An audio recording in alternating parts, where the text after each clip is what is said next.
I'm so excited to be filming this video for all of you today.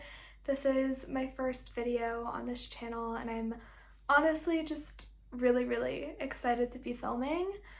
I genuinely love books and reading and art and travel and pretty much anything creative so much, so I really wanted to make a channel and talk about my experiences traveling and reading and writing, and just all the things that I love. And I thought this would be really fun and a really cool way to just connect with people.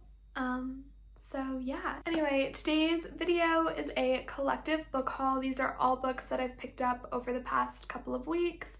I really wanted to get a pretty solid TBR for the summer going because I am a major summer reader. Excited to show you guys the books that I got. And if you have any comments, questions, suggestions, book recommendations, anything, please leave it in the comments and go ahead and subscribe if you'd like to.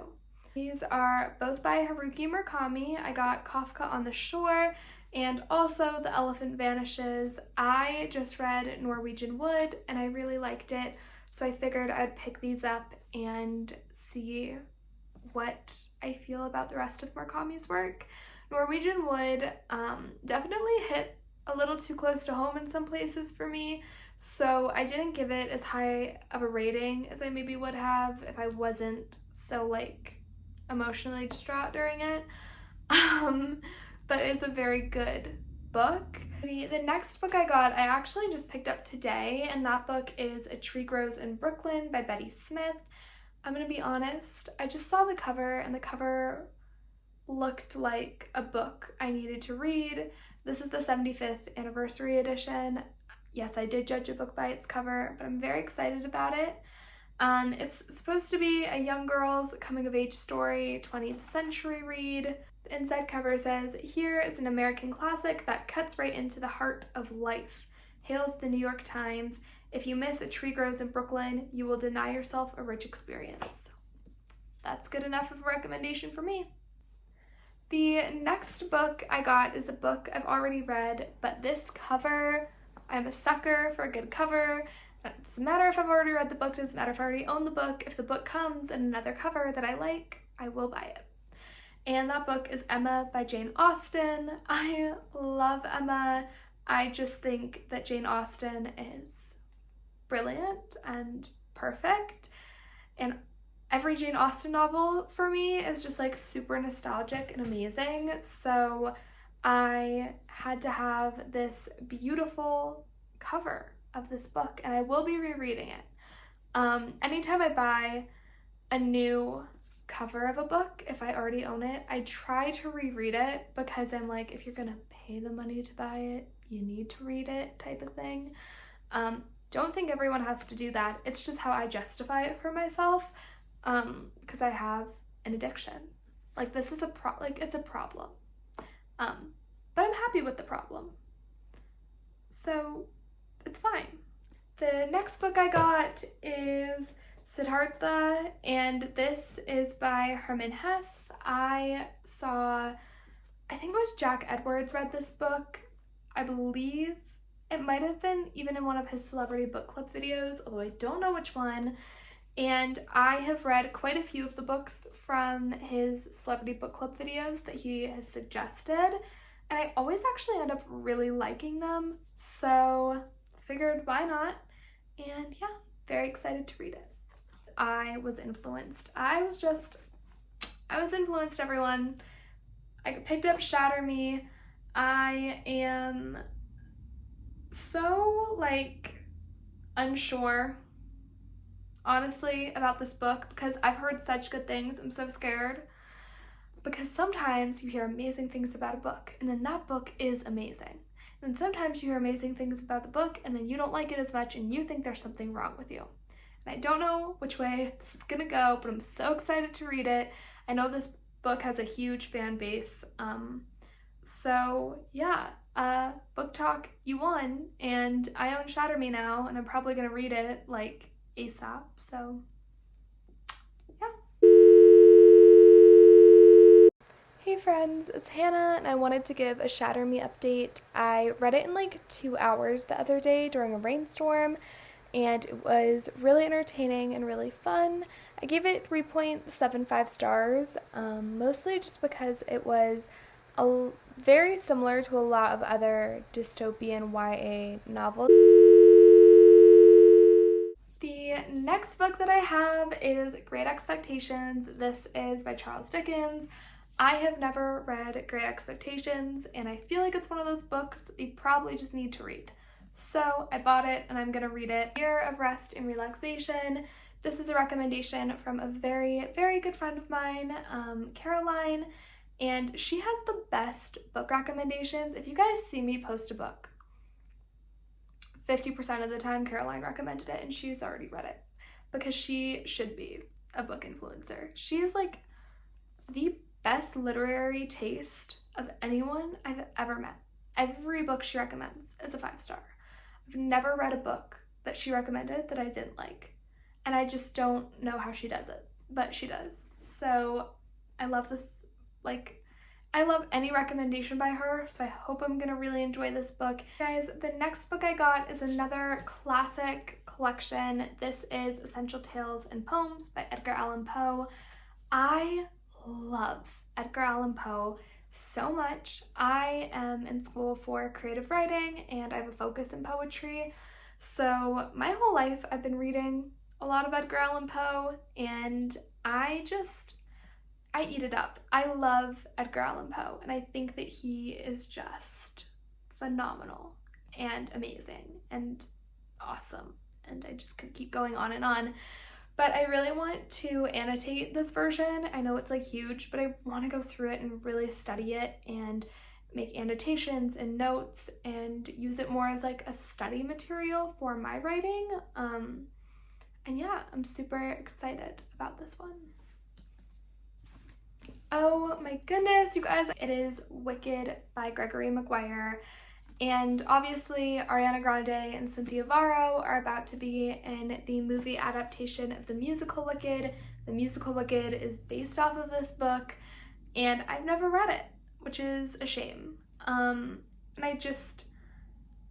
I really feel like I have to read this book. Also, like, I'm just so excited to read it. Can't believe I've never read it. All right, you guys, the next book I have is Truman Capote's In Cold Blood.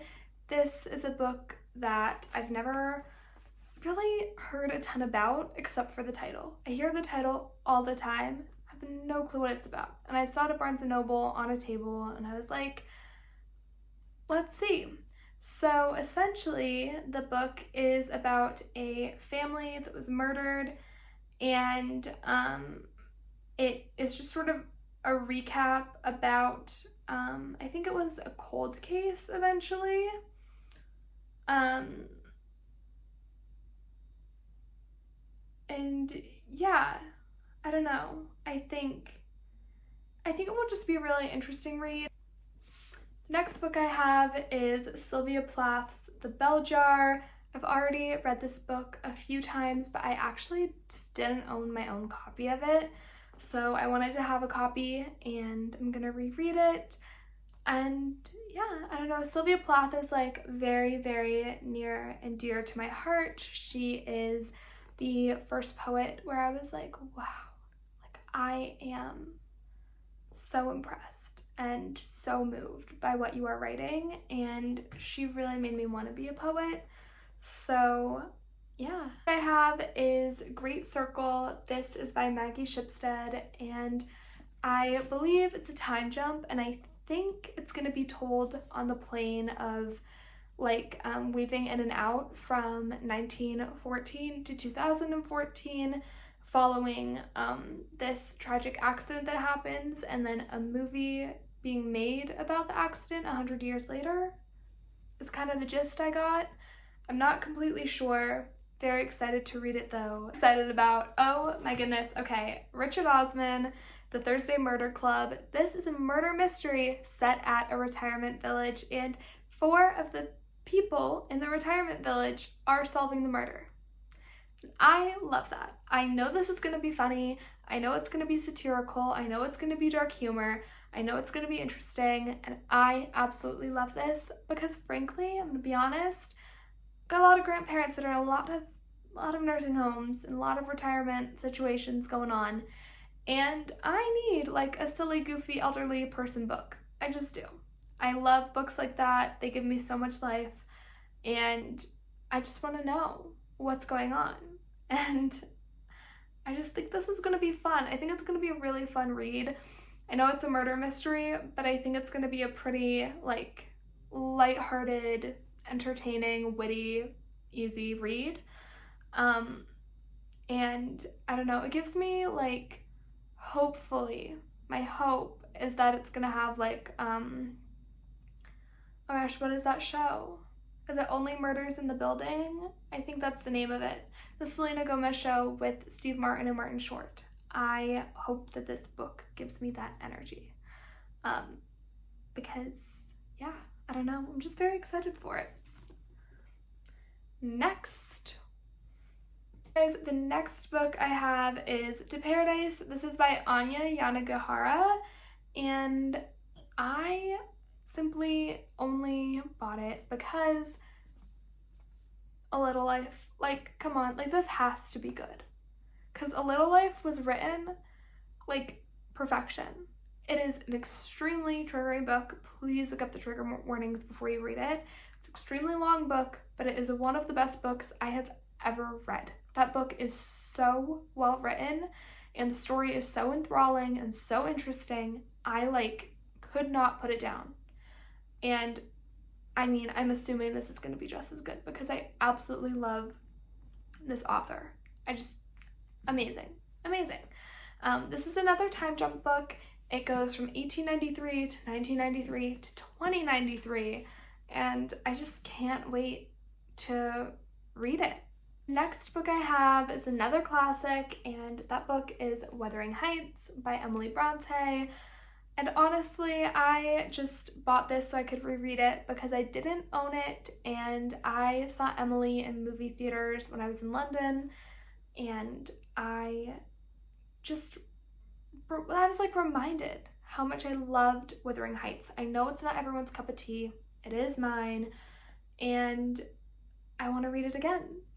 So we're gonna do it. And then after that, oh my gosh, more classics. I got a collection of Grimm's fairy tales. Grimm's fairy tales are like the classic of classic. They are where we get so many of our fairy tales today. Again, this is another one that I'm gonna be like annotating very seriously for my own studying purposes, but I'm very excited about it. Alrighty. Then I have another classic. There's just like a stack of classics all of a sudden over here. And that is The Picture of Dorian Gray. This is by Oscar Wilde. I have not read this. I don't know what happened where I just missed Charles Dickens and Oscar Wilde, but I did. And I need to rectify that situation because I just feel like as a reader whose entire life is dedicated to English and English writing, I probably should be reading these books and I just haven't. So I'm gonna read it. Now we're getting into some more popular reads a little bit. The next book I have is such a departure from all of that. Like such a departure. That is Love and Other Words by Christina Lauren. I'm very excited to read this book. I've heard really good things about it. I've heard that the guy, I think his name is Elliot. Yeah. I've heard that Elliot is just like adorable and awesome and that this is a really sweet read. So I'm actually going to bring this on vacation and read it there because I need really sweet romance reads for vacation. I don't want to be reading The Picture of Dorian Gray in 90 degrees on the beach. Like it's just not the way I do things when I'm at home, all about the classics. When I'm on vacation, strictly romance reads. That's all I'm reading. That's all I want to read. Don't even want to read dark academia. It's just romances. So, got that book. Is The Overstory by Richard Powers. This book has been following me. I see it everywhere I go, every store I go into, and I keep saying I'm gonna buy it, I'm gonna buy it, I'm gonna buy it, and I never bought it until I did, and now I own it, and I'm very excited to read this book. So, yeah. Oh my god. Can you tell? Oh goodness, that's like really falling. That looks horrible. But I can't fix it, so it's staying that way. The book I've really wanted to read for a long time, which is V.E. Schwab's The Invisible Life of Addie LaRue. I have been very interested in reading this book, and I realized they released the paperback version, and I was like, you know what, it's time. The book I have is another like complete jump in genre, but this book is My Dark Vanessa. It is a novel by Kate Elizabeth Russell. I would definitely look up the trigger warnings before you read this book. I want people to be very cognizant that there are a lot of details about PTSD and SA and other things in this book. So I'm very interested in reading it, but I want to caution people to do your research before you read this book. This book I have, we are almost done, is King of Wrath by Anna Huang. I read Twisted series, loved the Twisted series. It was just like the kind of reading that I do when I'm like, I just want to like have fun. Like I don't want serious, I don't want a lot of like, yeah, I just like don't want a super serious, like super like literary read. The last book that I got, we're finally at the end, was Happy Place by Emily Henry. It is a romance, and the main characters are Harriet and Wynne. I think what happens is that they are like second chance romance is what I'm assuming. I have tried to sort of stay away from the reviews of this book because I've seen so many mixed reviews, and I just don't want to be like swayed one way or the other. Don't want to have a ton of spoilers about it. So I haven't looked that much into it. Okay, you guys, there you have it. Those are all of the books on my TBR for summer. And thank you so much for hanging out with me. Again, if you would like to subscribe, go ahead and do so down below and leave any comments or questions or anything that you have for me as well. If you want to follow me on Instagram, it will be linked in the description, and have a great day. Bye.